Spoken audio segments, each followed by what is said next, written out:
Scrapping plus crapaud égale Scrapo, le podcast du gros hacking pour débuter.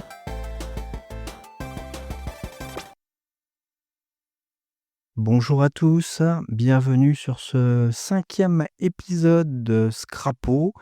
Aujourd'hui, je reçois Théo Lefort, qui est mon maître, mon sensei en automatisation et qui va nous en apprendre un petit peu plus sur un petit peu son parcours. Il va nous expliquer ça vite fait. Alors, je dis vite fait parce qu'autrement, le podcast va durer 1 heure, donc je lui mets directement les limites parce que je sais qu'il est très bavard. Donc, vite fait. Bonjour Théo. Bonjour Jérôme. Première question, c'est la tradition dans, dans le blog Scrapo. Comment tu peux expliquer l'automatisation à un enfant de 10 ans? Alors, j'aime bien commencer par des analogies assez rapidement pour expliquer, ce qu'est une automatisation. Si j'avais un enfant de 10 ans, il fallait que je trouve du coup des choses qu'il arrive à conscientiser et conceptualiser. Donc je commencerais principalement par lui dire: «OK, imagine un robot qui permette de faire des choses à ta place». Donc, toi, par exemple, tu dois faire ta chambre, faire ton lit tous les matins et du coup, ça te permet, en fait, de créer un petit robot qui va faire les tâches à ta place. Donc faire ton lit à ta place le matin. Tu peux justement, si on veut aller plus loin dans la description de cette automatisation, une description, ça va être en gros, tu vas à un moment de temps devoir un déclencheur. Tu vas tous les matins, quand tu vas te lever, ça va être ton déclencheur pour faire ton lit. Mais là, c'est pareil. Une automatisation, c'est un, un déclencheur et deux, une ou une suite d'actions. Donc là, si on reprend l'exemple de faire son lit, donc tu te lèves, tu fais ton lit. Donc tu te lèves, c'est le déclencheur. Tu fais ton lit, c'est l'action. Voilà en gros, comment j'expliquerais à un enfant de 10 ans une automatisation. C'est très compréhensible. Tu te souviens toi de ta première automatisation, alors pas forcément automatisation, en apprentissage, mais ton automatisation, business? Alors, je vais un peu broder parce que je ne suis pas sûr que ce soit vraiment la première que j'ai pu faire. Par contre, là où j'ai implémenté, on va dire, mes apprentissages, automatisation il y a quelques années de ça, c'était dans un business, du coup, un de mes business de textile personnalisé pour étudiants et ça m'a permis en fait automatiquement de, récupérer toutes les données donc des étudiants. Donc, en gros, les étudiants remplissaient leurs commandes dans un tableau Excel qui ensuite se transformait en devis. Donc en fait, c'était une création de devis à partir d'un tableau Excel.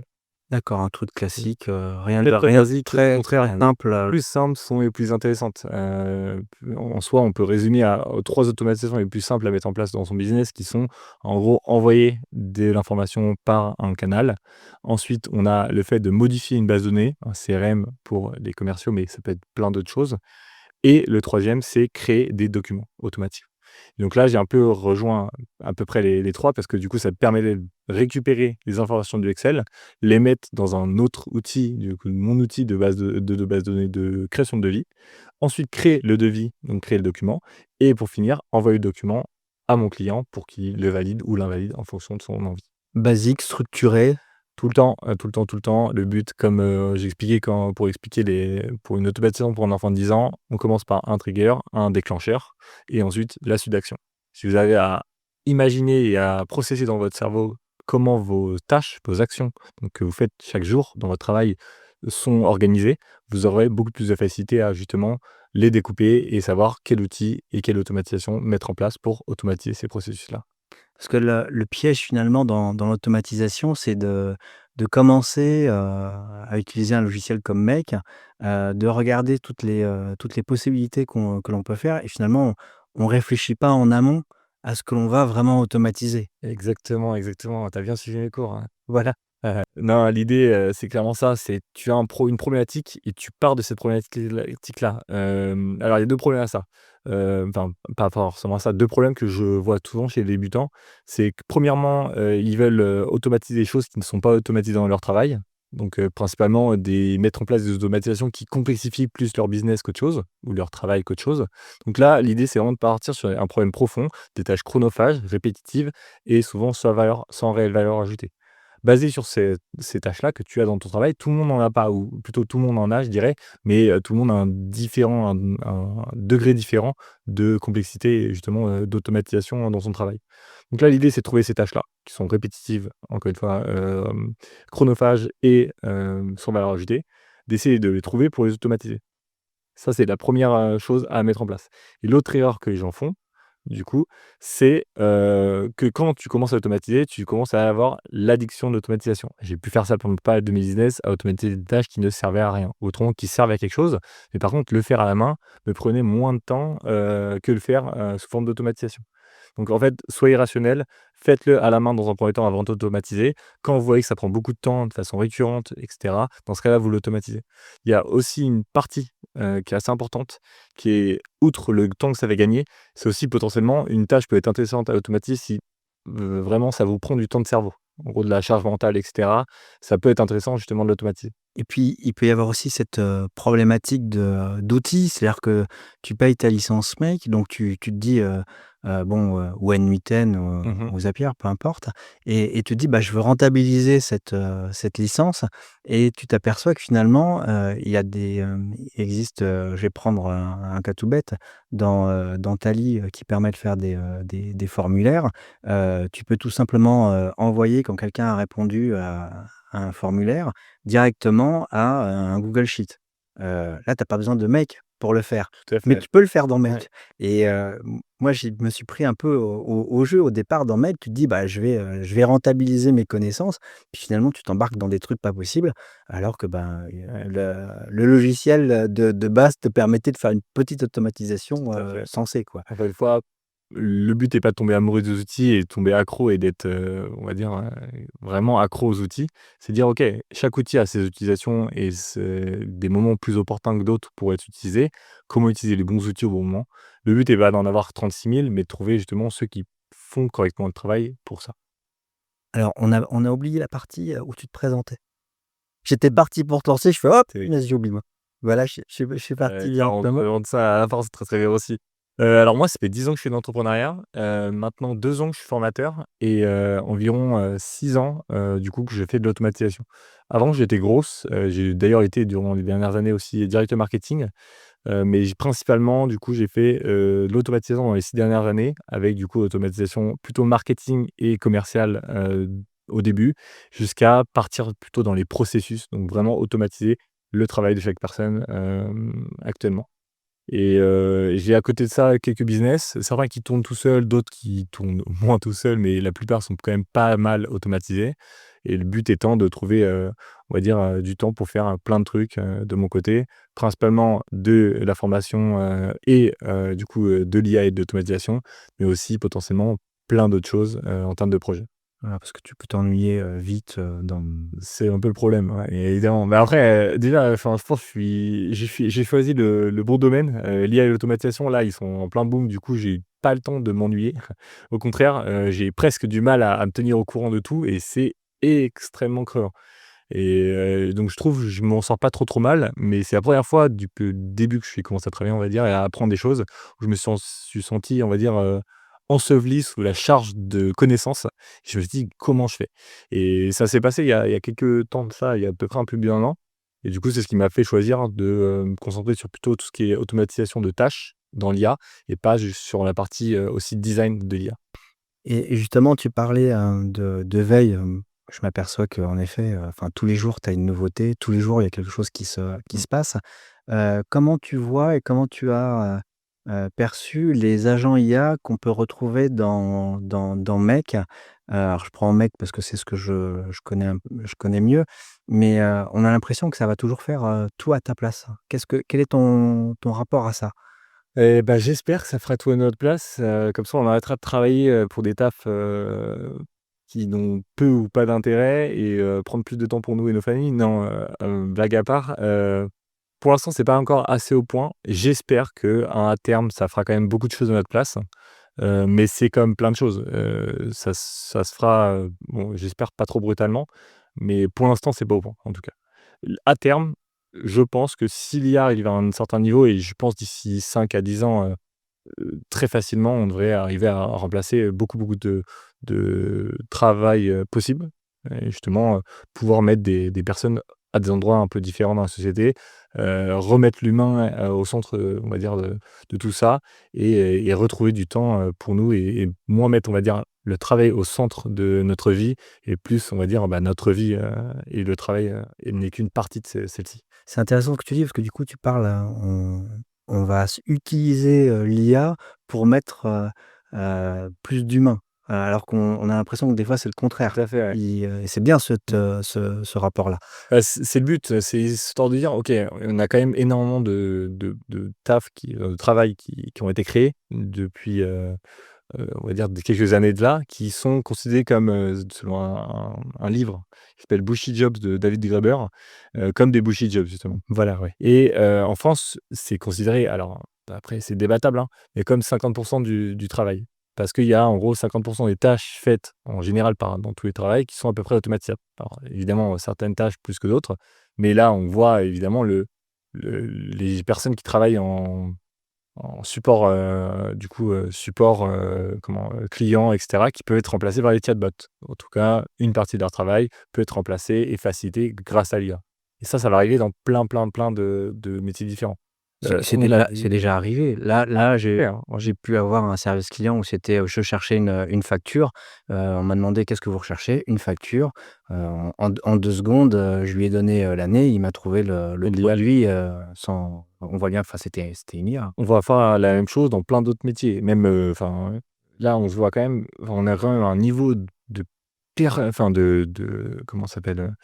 De pertinence au niveau de l'IA qui est quand même assez impressionnant. On se rend compte que l'IA fait mieux le taf que des médecins pour déceler et analyser, des symptômes.